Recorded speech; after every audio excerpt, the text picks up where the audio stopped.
सच्चिदानंद रूपाय विश्वोत्पत्त्यादि हेतुवे तापत्रयी विनाशाय श्री कृष्णाय वयं नमः।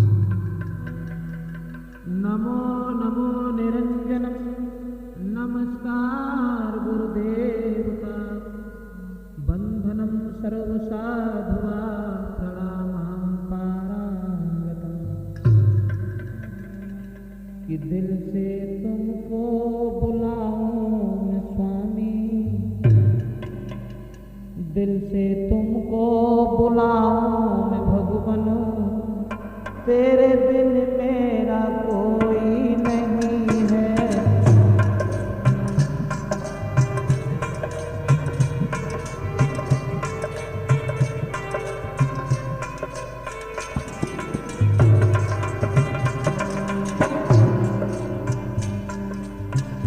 दिल से तुमको बुलाऊं मैं स्वामी, तेरे बिन मेरा कोई नहीं है, नहीं है तेरे बिन मेरा।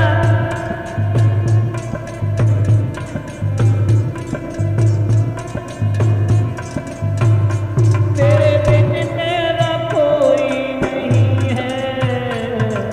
आशा लगी है प्रभु तेरी, दूजा कोई सहारा नहीं है।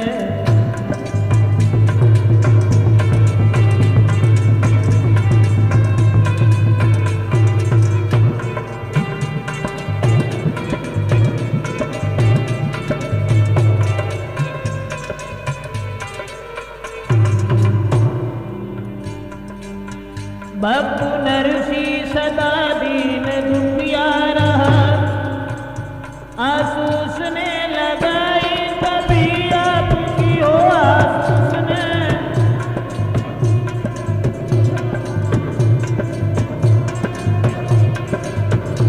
आंसू उसने लगाई कभी आपकी, कभी झंझट सभी बेटी रामा के घर, किसी आफत ने घेरा नहीं है। वही आशा लगी है प्रभु तेरी, दूजा कोई सहारा नहीं है।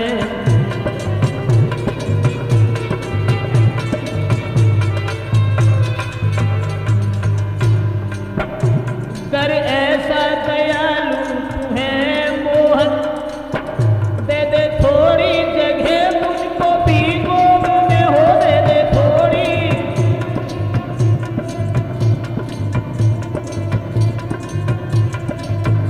दे दे थोड़ी जगह मुझको भी गोद में, ब्रजेश तेरा है तेरा रहेगा, ब्रजेश तेरा है तेरा रहेगा, तेरे बिन मेरा कोई नहीं है।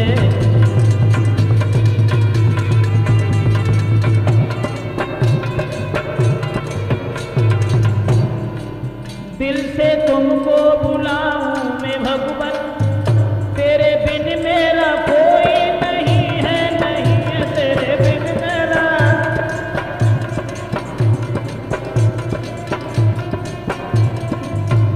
तेरे बिन मेरा कोई नहीं है। आशा लगी है प्रभु तेरी, दूजा कोई सहारा नहीं है। आदरणीय श्रोतागण, राजपूत कैसेट के सौजन्य से रामायण का पवित्र आख्यान सीता हरण का प्रसंग जो है वो हम आप लोगों के समक्ष राजपूत कैसेट के माध्यम से देने के लिए जा रहे हैं। भक्तों, महाराज दशरथ की आज्ञा मान करके भगवान मर्यादा पुरुषोत्तम श्री राम अर्धांगिनी सीता जी और लघु भ्राता लक्ष्मण जी के साथ में जब पंचवटी पर रह रहे थे, रावण की बहन शूर्पणखा एक दिन बाद पहुंची। भगवान श्री राम की तंदुरुस्ती को निहार करके सुंदरी का रूप धारण किया और वो शूर्पणखा आगे बढ़ करके प्रभु राम से बोली है श्रीमन कि तुम सम पुरुष नमो सम नारी। कहा कि न तो तुम्हारे समान कोई संसार में पुरुष है और न मेरे समान कोई स्त्री है, मैं ये चाहती हूं कि आप हमारे साथ में विवाह कर लें। तो प्रभु राम ने कहा कि देखो, शादी मैं नहीं कर सकता, हम कुआरे नहीं हैं, ब्याहे हैं, एक नारी संग में रखते हैं, अपनी के सिवा दूसरे की माँ बेटी बहन समझते हैं। जवाब दिया, लक्ष्मण अगर चाहें तो उनकी पत्नी उर्मिला घर रह गई हैं, वो तुम्हारे साथ विवाह कर लेंगे।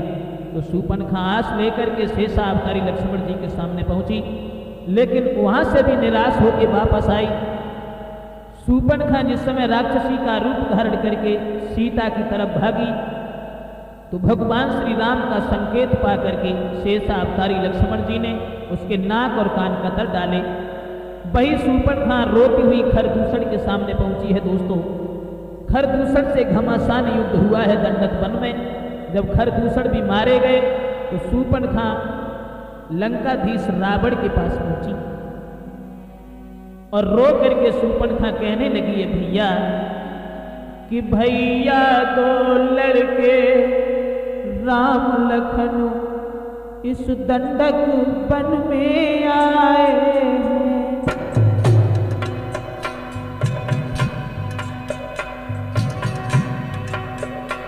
भाई दो लड़के राम लखन इस दंडक वन में आए हैं, हमरा एक सीता नामी सुकुमारी संग में लाए हैं।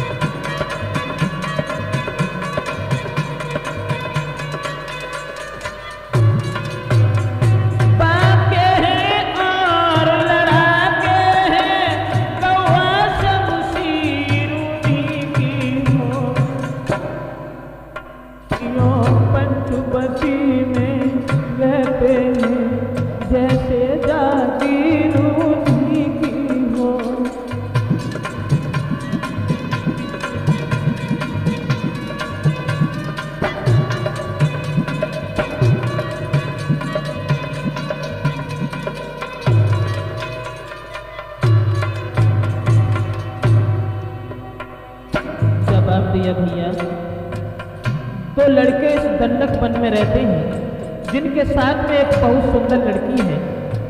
मैंने उस लड़की से जब मिलना चाहा तो छोटे तपसी ने हमसे कुछ छल करना चाहा। जब मैंने तेरा नाम लिया, तेरा नाम सुनते ही सुनते उसने हमें गाली दी और मेरी नाक काट डाली। लेकिन भैया, अब मेरी नाक गई सो गई और वो अपनी नाक संभालो तुम। जग में गर ऊंची नाक नहीं तो नकता नाम धरा लो तुम।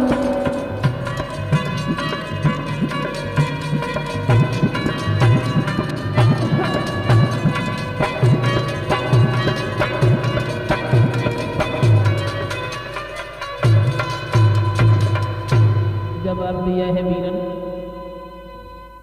जब मैंने तेरा नाम लिया, तेरे नाम को सुनकर के छोटे तपसी ने हमें गाली दी और मेरी नाक और कान कतर डाली। दोस्तों, शूर्पणखा के जिस समय ऐसे शब्द सुने हैं, दशकंदर ने हाथ में नंगी तलवार लेकर के खड़ा हो गया और कहने लगा, नादानो,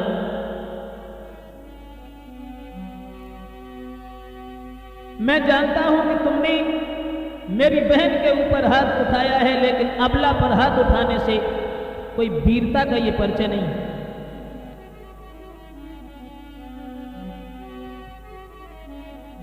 और बोला वो रावण कि नारी की नाक काटने से होती है नाक नहीं ऊंची।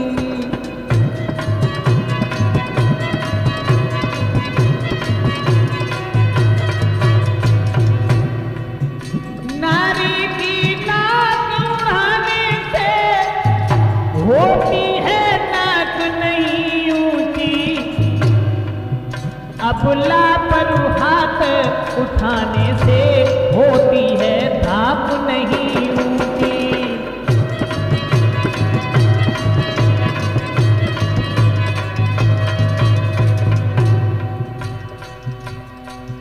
रावण कहने लगा नारी पर हाथ उठाने से कभी धाप ऊंची नहीं होती, लेकिन कमबख्तों में वही दस्कंदर रावण हूं कि मेरे भय के कारण देवता भी कांप रहे हैं और हमारे भय के कारण शेर और मृग एक घाट पर पानी पी रहे। और तो रावण बोला,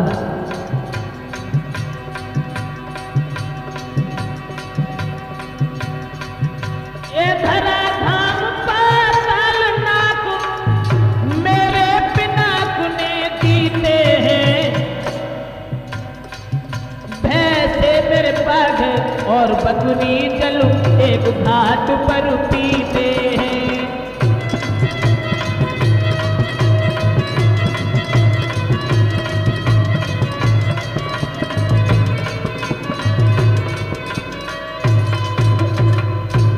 जवाब दिया दस्कंदर ने, बहन शूर्पणखा, नाक तुम्हारी नहीं कटी है, बल्कि नाक लंकाधीश रावण की कटी है।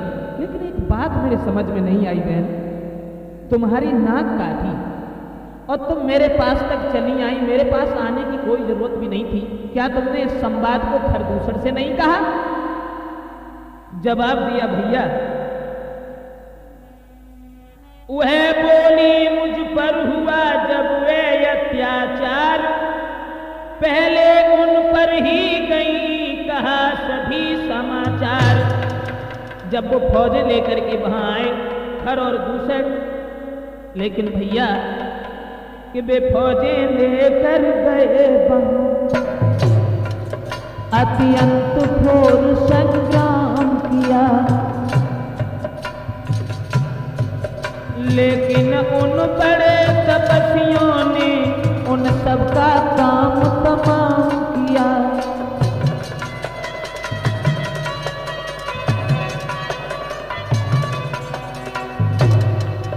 पृथ्वी पर नदी रुधिर की थी,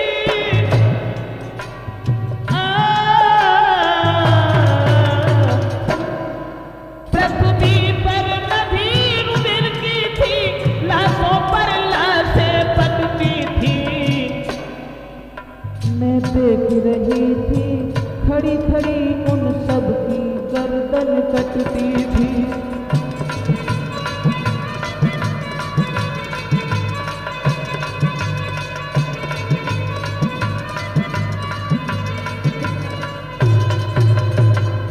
जवाब दिया शूर्पणखा ने कि मैं तुम्हारे पास तो बाद में आई हूं, पहले इस संवाद को मैंने खरदूषण से ही कहा था, लेकिन भैया खरदूषण को भी उन्होंने जान से मार दिया। भक्तों, जो शूर्पणखा के मुखारबिंद से ऐसे शब्द सुने दस्कंदर रावण ने, तो रावण के दिमाग में एक और बात, कौन सी बात?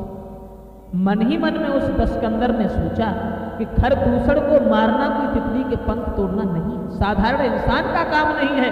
और वो बोला कि खरदूषण मो समबल बनता, उन्हें को मारे बिनि भगवंता।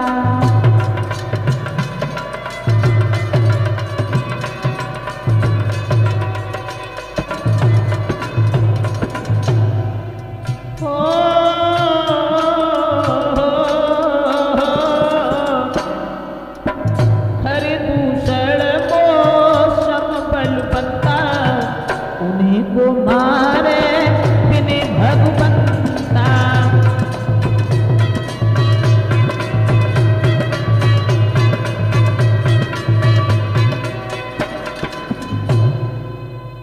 कहा उस रावण ने, मन ही मन में ये विचार किया कि खरदूषण को जिसने मारा वो भगवान के अलावा कोई साधारण इंसान तो नहीं है।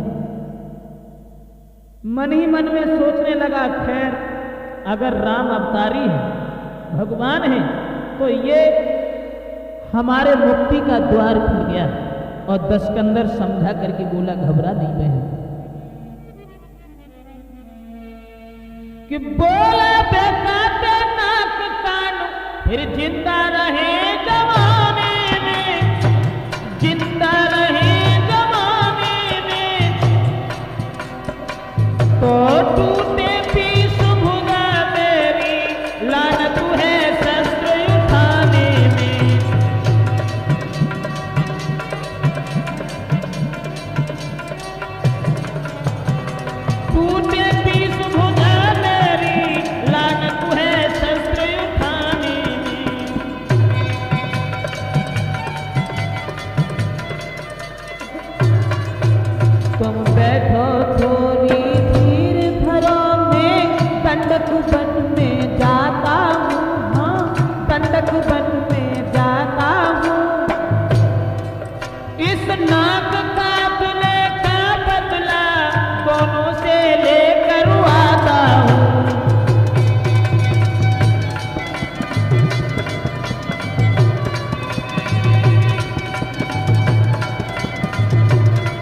और जवाब दिया, चिंता न करो, अगर तुम्हारी नाक काटी है तो मैं उनकी भी नाक काट के आऊंगा।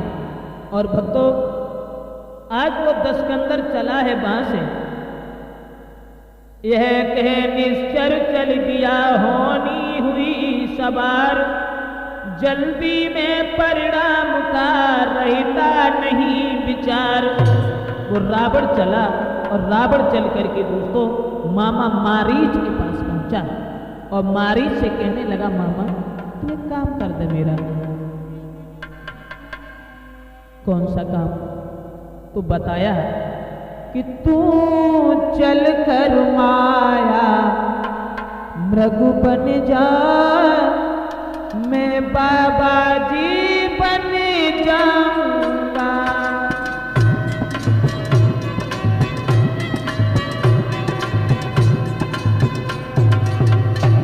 तू चल कर माया मृग बन जा,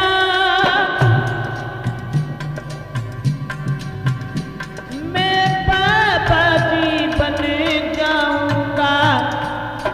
तू राम लखन को बहकाना, मैं सीता को हर लाऊंगा।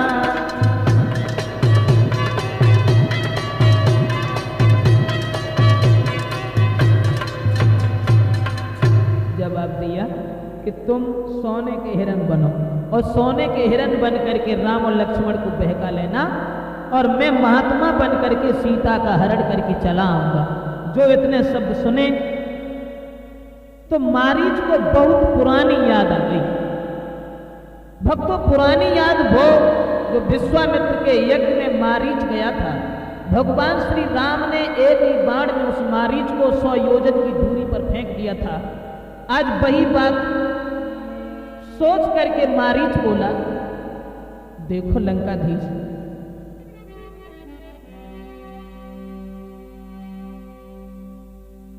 मैं तो बिल्कुल नहीं जाऊंगा। क्यों? तो बोला, वह विश्वामित्र यज्ञ वाला,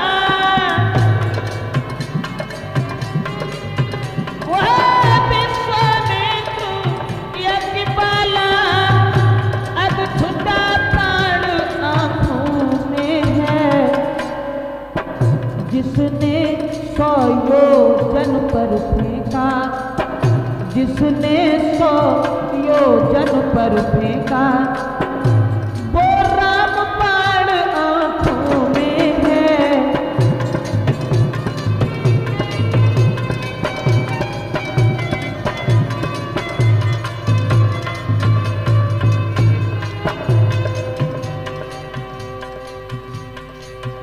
वह नाम कान में आते ही जूड़ी सी चढ़ती आती है, बरसों की चोट पुरानी वो, बरसों की चोट पुरानी वो, फिर आज उखड़ती आती है।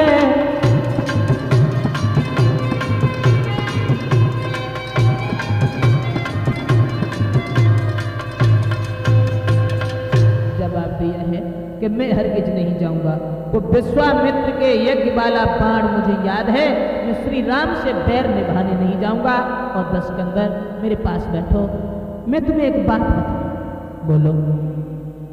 देखो, तुम एक विचार नहीं करना जानती हो, पड़ोसी से, सतियों से, साधुओं से, गुरुजनों से, ब्राह्मणों से कभी बैर नहीं निभाना चाहिए। लंकाधीश रावण सती संत गुरु ब्राह्मण पास, पड़ोसी खास, हाकिम वैद रसोइया, घर का भेदी दास।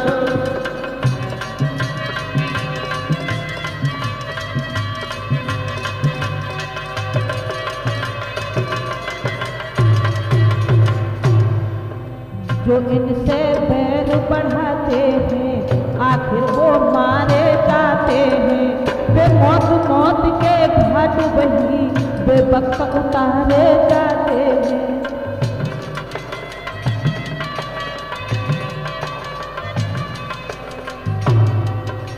और मारीच बोला,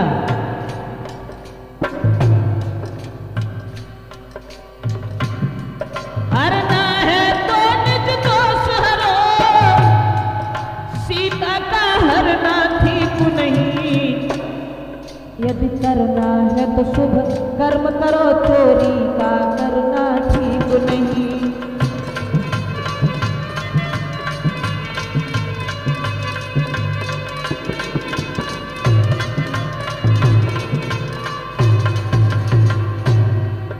अच्छे कर्मों के करने से जग में प्रकाश हो जाता है, पर नारी घर में लाने से घर का विनाश हो जाता है।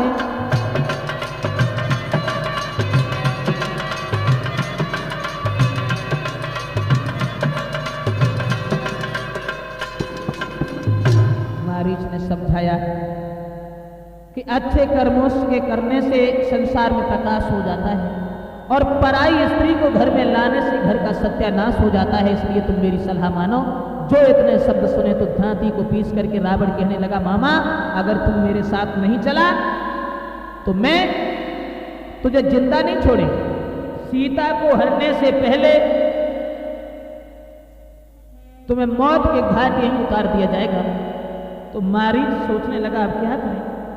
रावण की यह बात सुन कांप गया मारीच, सोचा यह धप काम यह सब प्रकार है नीच। लेकिन क्या करें, परु पशु क्या है, परु बसता है, सब भांति मौत ही आई है।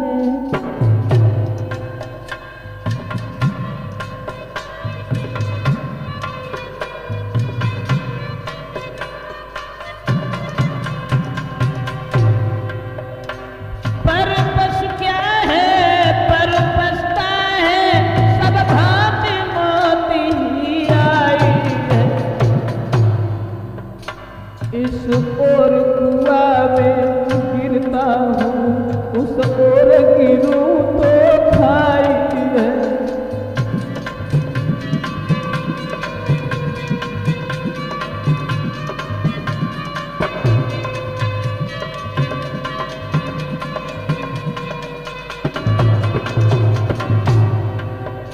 बस यही सोच कर मौन हुआ, मृग बनने को तैयार हुआ।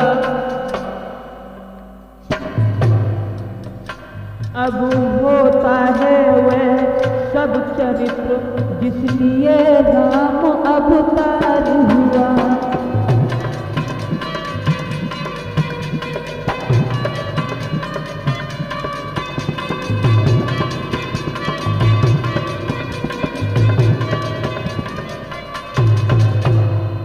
मारीच सोचने लगा मन ही मन में, अगर इधर गिरता हूं तो खाई है, उधर जा रहा हूं तो कुआ है। चलो इस राक्षस के हाथ से क्यों मरें, भगवान के हाथ से मरेंगे तो परलोक सुधर जाएगा। भक्तों, इतने शब्द सोचने के बाद में आज मारीच सोने का हिरण बना, महात्मा बनकर के वो दशकंदर रावण चला। लेकिन भक्तों, जब दिन आते हैं बुरे तब होते खोटे काम, ये दोनों पहुंचे वहां जिस वन में श्री राम। ये दोनों वहां पहुंचे जहां भगवान श्री राम मौजूद हैं। भक्तों, कि रावण ने वहां पहुंचते ही वह स्वांग बनाया नंगे का, अपनी असलियत छुपाने को रख लिया भेष भिखमंगे का।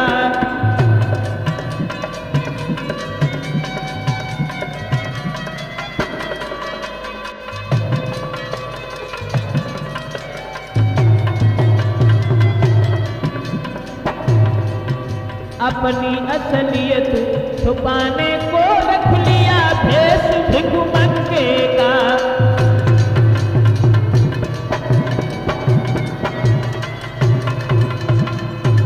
महात्मा बन करके जब कुटिया की तरफ बढ़ा है और इधर वो सोने का हिरन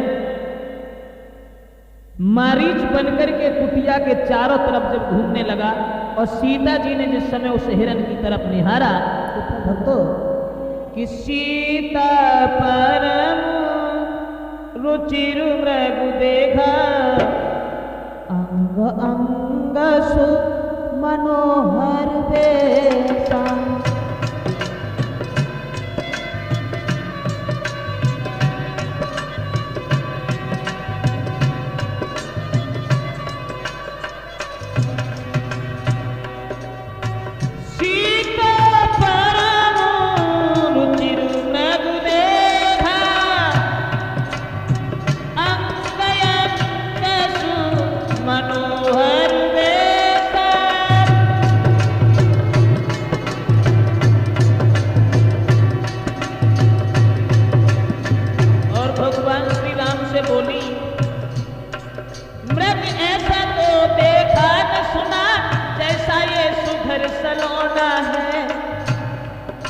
देखो तो सर से पांव तलक सारा सोना ही सोना है।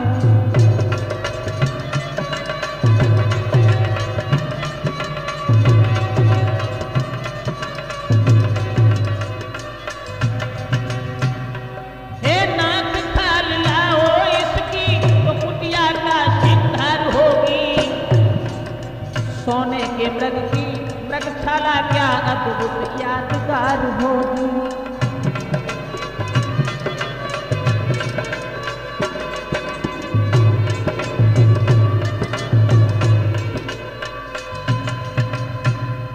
जवाब दिया है इस हिरन को मार करके ले आओ।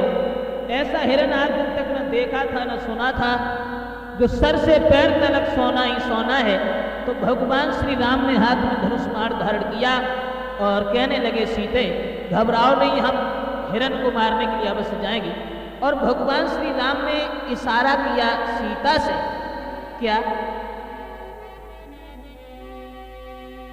कि तुम पापक में करहु निभा